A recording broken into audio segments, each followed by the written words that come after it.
Hello everyone, welcome to a new zoo here on our Planet Zoo franchise mode in South America this time. So today we're actually going to get started in a new zoo called the Machu Picchu Zoo, which is oddly enough located on top of a gigantic mountain. I actually had to change the name of the original name of this zoo, and I had to delete the past one because I didn't think we were going to be on a gigantic mountain at all. But today we're actually going to get started with a new habitat speed build along with just getting our zoo started. So if you are new to this channel or new to this series, please consider subscribing. But if you are new, we usually handle zoos in this type of manner, where we end up building about 2 habitats, then we start fixing up our staff center, which you can see located just toward the front of the entrance there. There's a few things that we need to consider in here. We're going to bring in the giant anteaters for an animal this time. Now these giant anteaters, they eat termites, ants, all that fun stuff. They eat a bunch of insects, but they're mainly affected through deforestation and getting hunted by like dogs, and just really there's a lot of issues that go on with these guys, and they're very innocent creatures. So we're going to give them a new habitat, and we're going to give them the typical look that we give toward any habitat that we usually do. We bring the rocks toward the front, and we end up building a fence for our guests, so therefore it's more of a natural barrier for our guests to look over without having too much of an obstructed view. So of course we bring in our typical 3 staff members. We need to make sure that we are fitting in our budget. So our zoo speed build is going to be very different compared to a bunch of other people on like creative and stuff like that, because we have to deal with money, we have to make sure our staff wages stay within our budget, and we have to make sure we're actually pleasing the animal and nonetheless pleasing our guests toward the end of the day. So the way that this is going to work is that we are going to build a habitat. We have a giant little loop or a little section of path where people can come over and actually look at the giant anteaters without having to block the main path. And the main reason why we do this is because we don't want the main path to get too congested. We also have to make sure we bring in a keeper's hut. All these buildings look gross. I promise we are going to fix that in probably around episode 3 of this zoo series.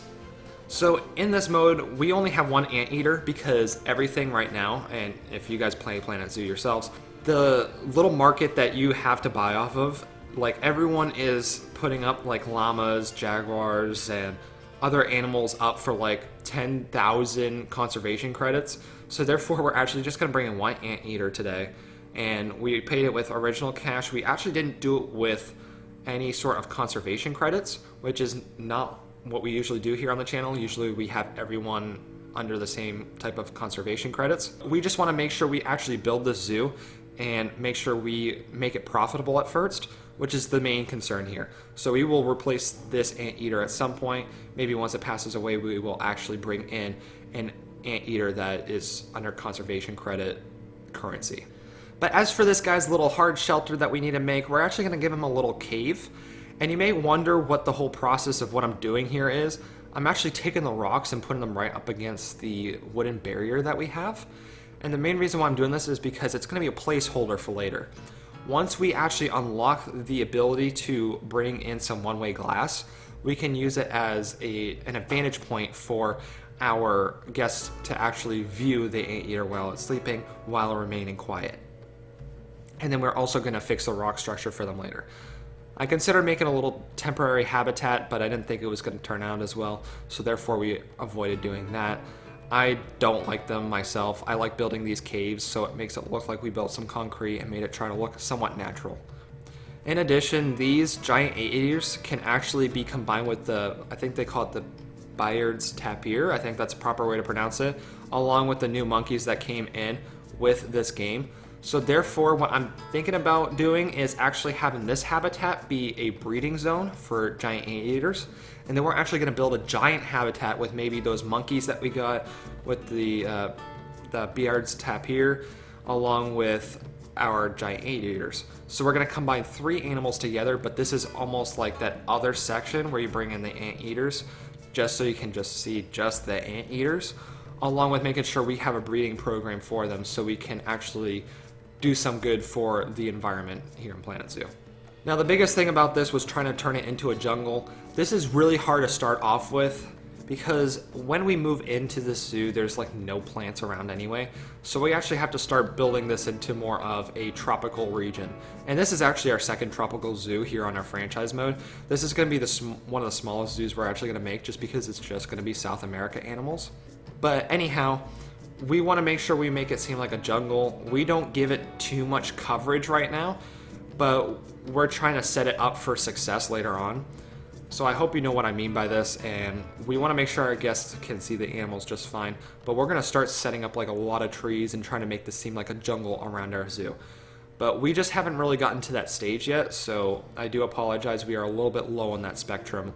But of course, we need to make sure this place is operational. What I end up doing is I bring in some conservation boards, I bring in a generator to make sure the power fits in the area, and we also put up some educational signs, so we make sure that our people can come in and we can make a profit for our first day. And obviously some benches and some trash cans and, be quiet signs, so therefore we don't deal with any further issues.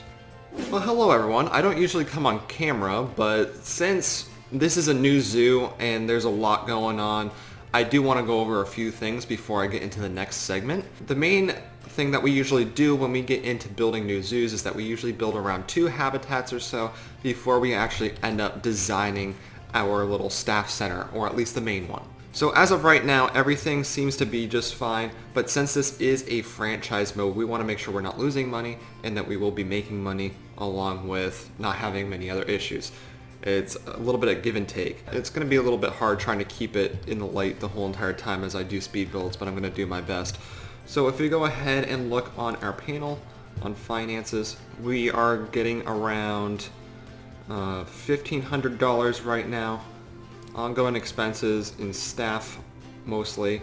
So we are just barely making enough money compared to how much we're paying our staff versus how much we're getting in donations and ticket sales. Now let's see what these people are complaining about. Alright, so we're looking at the things that guests are complaining about. So they are looking for a food shop. I'm going to assume that they're also going to want a drink shop.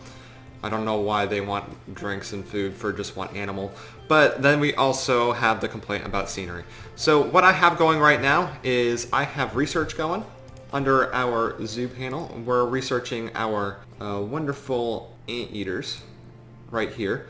And then we will also be unlocking the South America theme. So right now, I'm just going to do a few small little things just to try to boost this zoo up. And then we're going to move into the second segment to where we are hopefully going to be able to put in some South America themed stuff in. Alright, so we're just going to move ahead and I'll see you guys in a little bit. For you, it's going to be a second.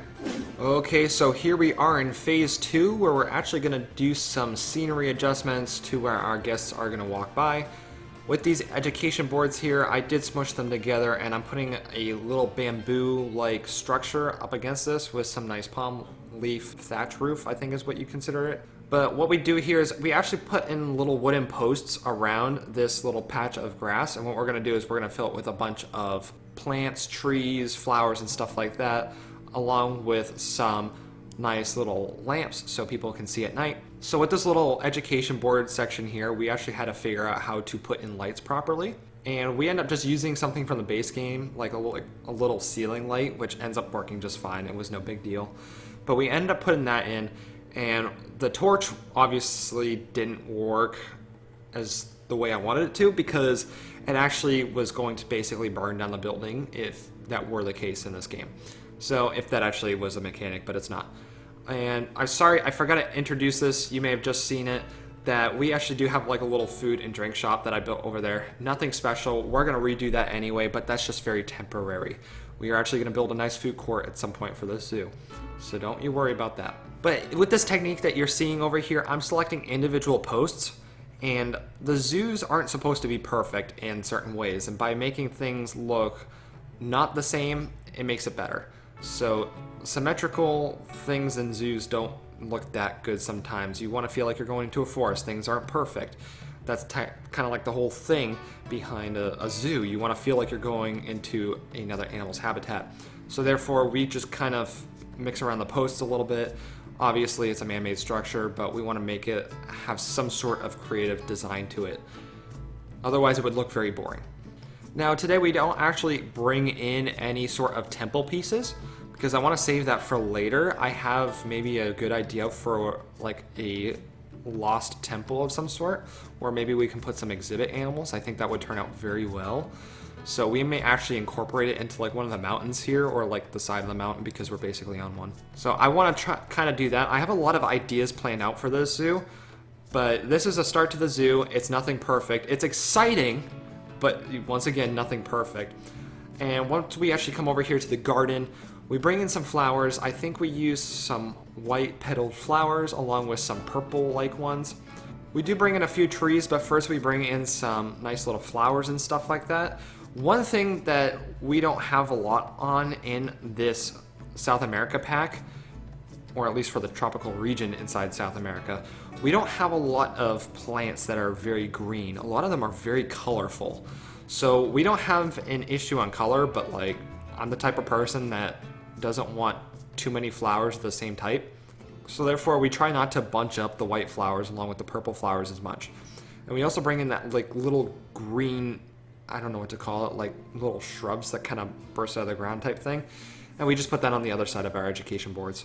But what we want to do here is we never actually brought in any sort of mulch. Instead, we actually decided to just paint it with dirt, and then we just brought in a bunch of flowers.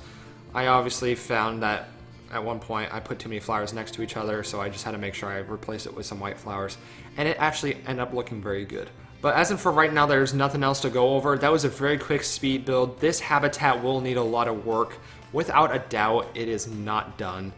It's just how franchise mode works. This is not creative once again. But if you are new to the channel, please consider subscribing once again, and be sure to check out other series such as the Serengeti Zoo and the Shizen Hogoku Zoo. My personal favorite is the Shizen Hogoku Zoo, which is an East Asia zoo. I will have the playlist presented for you right here on this screen. And if you have any comments, suggestions, leave them down below. I want to hear from you guys, and don't forget to like the video. I shall see you guys later. Goodbye.